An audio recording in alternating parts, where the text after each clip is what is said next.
Magandang araw sa lahat, no? This is Kuya Barbero TV, ang inyong lingkod, ang inyong tagapagbigay ng makabuluhan at magandang mga video reaction, no? At syempre, at the same time, tayo rin po ay nagcha-charity, nagbibigay ng tulong kasama ang ating mga kasama, ang Wildlife PH. So ngayon, habang wala pa tayong mahanap na beneficiary, ipapapanood muna natin sa inyo ang isang napakaganda at napakakalidad na pagtulong ng ating mga kasama, ang Team Wildlife PH, no? So mga ka-wild, sa mga nanonood sa atin, lalong-lalo na sa nanonood sa Wildlife PH, no? Pakiusap, pakisuyo. Suportahan niyo po ang ganitong mga advokasya ng Team Wildlife PH. At huwag kalimutan na i-like and subscribe ang kanilang YouTube channel at pakiclick na rin po ng notification bell, no? So panoorin natin sabay-sabay ang video ng Wildlife PH, no?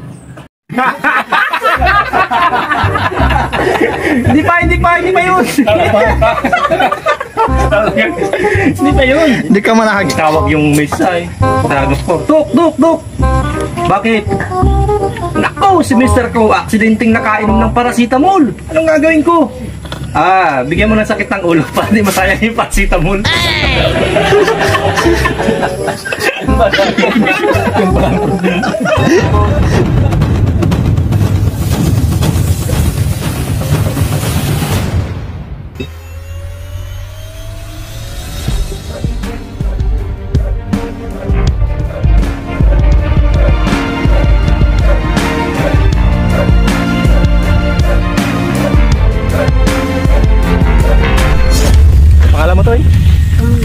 Si Romeo. Sa part 1 ng video ito, humanga tayo sa pagpupursige ni Romeo. Pero naawa din tayo sa kanyang kalagayan dahil bagaman manipis at patpati ng katawan na hindi tumitigil sa pagtulong sa kanyang maedad ng ama upang makaraos sila sa magkapon. Katulong ni Romeo ang kanyang nakababatang kapatid na si Junior sa paghahapnit ng abaka. Mabigat ang trabaho ito at pagkatapos ay nanghihiram si Romeo ng kalabaw upang madala ang kanilang produkto mula sa bundok patungo sa bayan.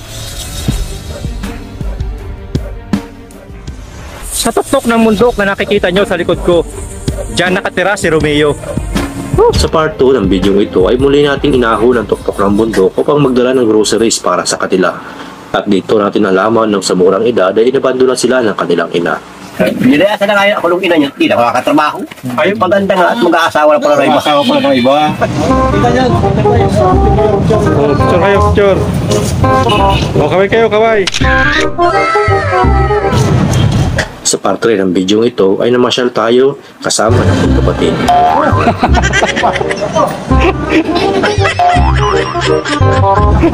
Sumakay sa umaandar na hagdan, kumain sa mall, bumili ng bike, mga damit, school supplies at maraming iba pa. Sa part 4 ay nalata natin si Romeo na may sakit. Kaya dinala natin siya sa ospital at pinagamot. At muli tayo nag-groceries para sa kanila. Bumili din tayo ng lote upang pagtayuan ang kanilang bahay malapit sa school. Dahil nalaman natin na halos 2 oras silang naglalakad mula sa bundok patungo sa school. At ngayon, samahan niyo po kami at ipagtatayo natin sila ng munting tahanan.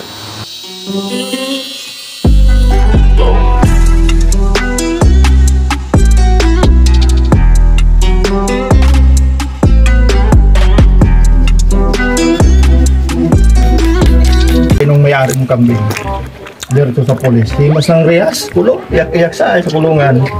Tawag yung tata yung anak, "Tay, akala ko ikaw ang bahala. Bakit nandito ako sa kulungan?"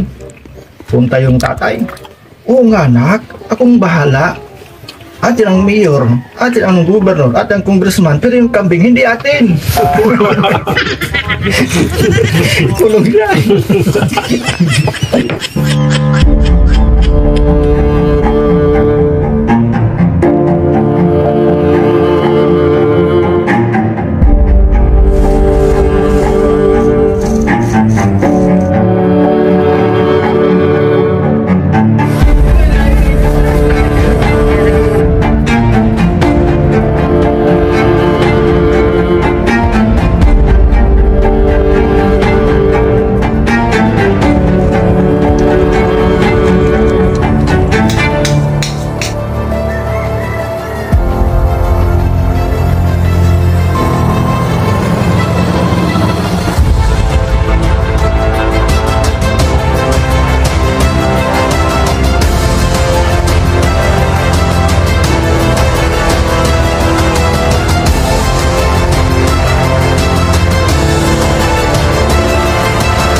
Hello mga kaward! Nalala nyo ba yung naipon nating pondo para sa pag-grocery ng pamilya nila Romeo? Bumili tayo mga kaward ng grocery para sa kanila. Maraming salamat po kay Sir Lito Ortiz, Sir Alan James, kay Ma'am Ami, kay Ma'am Mirna Hul, at kay Ma'am Ren Bianse. Maraming salamat po at doon sa iba na ayaw pang magpakilala. Maraming salamat po sa inyo lahat. Bumili tayo mga kaward ng Durabox at ng foam para sa higaan nila. Ulan, kitchenware, at ng salasit. Yan mga kaward. Native. Maraming salamat po sa inyo lahat. Tapos dito na po kami na.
Let's go mga kamal.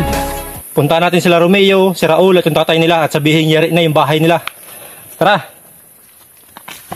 Ito po yung bahay nila. Dito po sinilang sila Romeo saka si Raul. At dito rin sila iniwan ng kanilang nanay. At ngayon magpapaalam na sila sa bahay na ito. Alis na kami mga kawild. Kaunting gamit lang yung dala-dala nila. Kasi yan lang yung pag-aari nila. Sige, let's go.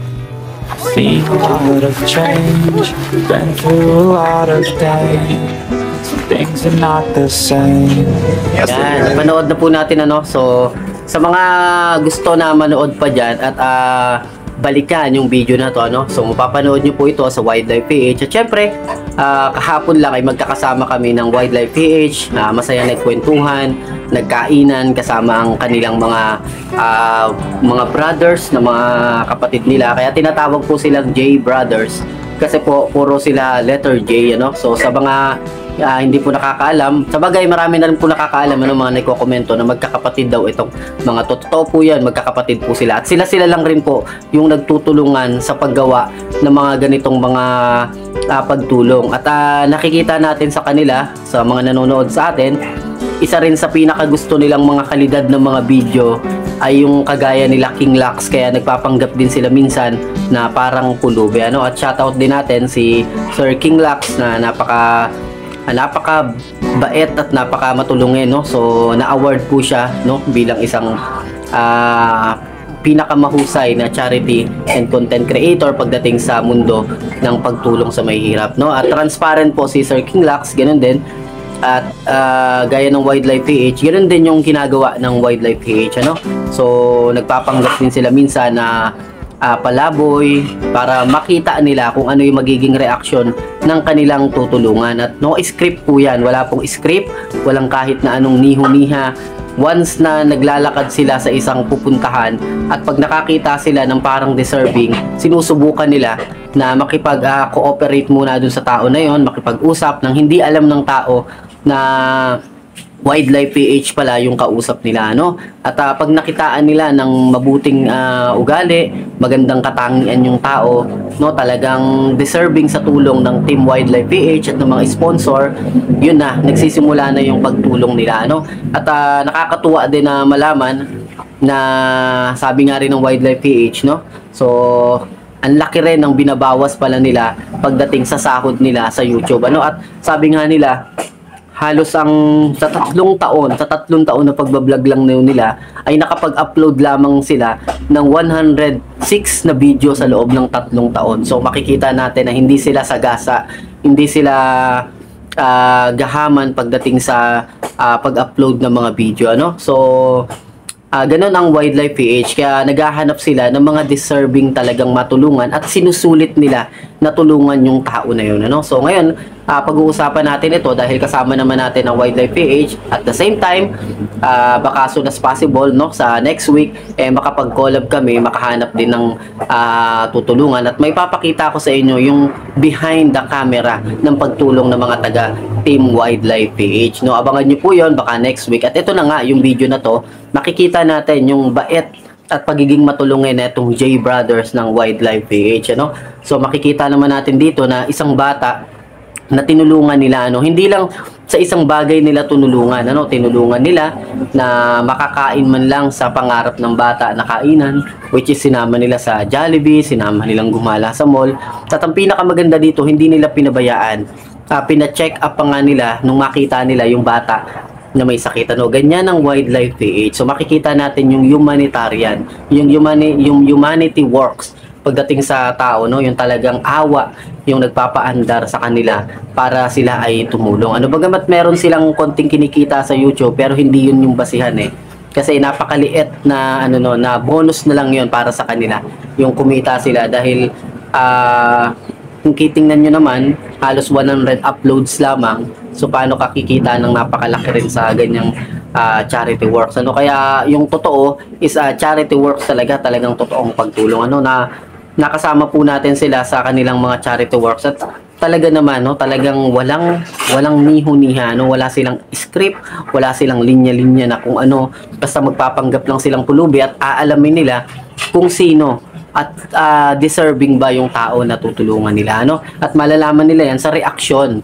no? Halimbawa sa Team Palaboy, no, si Wildlife Joe, kapag ang reaksyon ng tao ay pagiging matulungin, worth it din siya na tulungan at deserving niya na matulungan, ano? So ganyan ang ginagawa ng Wildlife PH, kaya makikita natin sa kanilang mga video, sa kanilang mga uploads na talagang sulit yung pagtulong ng Team Wildlife PH. Gaya na itong napanood nyo dito sa video na to, sulit yung pagtulong hanggang sa pagpapatayo ng bahay at makikita nyo naman yung mga package, yung mga malalaking box na kasama sa ibinibigay nila dahil ang dahilan nila, ibinigay yun ng sponsor, ibinigay yun ng mga totoong tumutulong galing sa iba't ibang lugar, bansa, ay karapatan daw yon ng tinulungan nila at hindi daw yun para sa kanila, hindi daw nila kailangan angkinin yung bagay na hindi naman daw sa kanila, no? Once na sinabi ng sponsor na ibigay kay ganito, ibinibigay daw talaga nila yon, no? Nakikita nyo naman sa video, no, napakaraming mga package, napakaraming dala at worth it din yung pagtulong nila, hindi lang sa